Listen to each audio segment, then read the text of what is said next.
Umphakathi waseGluckstadt ngaphandle kwaseVryheid uthi ukhathazekile njengoba amabhubesi engakabanjwa. Lokhu sekuphazamisene isimo senhlalo ejwayelekile. Siphazamiseke kakhulu ngoba vele iyona ndawo leya okuthezwa kuyo kumanje kuney'ngane ey'hambayo ziyokha ngisho umengo ngaleyana zisengozini mangabe zingafika ngaleyana.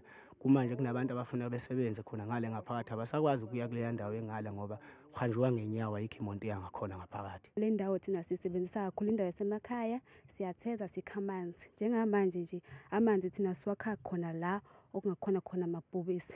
Kunzima ukuthi uhambe emfuleni yokha amanzi, uyahamba uyacabanga into engakwehlela engakwenzakalela, amanzi asinawo. Lo mphakathi uthi okukhathaza kakhulu ukuthi abezemvelo ababatsheli ngokwenzekayo.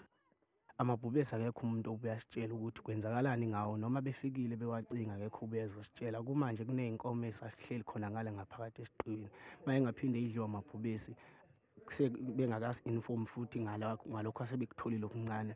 Kubi kakhulu lokho kithi ey'nhlizweni zethu. Asecela kwamathathu amasonto lamabhubesi aqala ukuthungathwa, kanti kuze kube manje akucaci ukuthi eqe kuphi.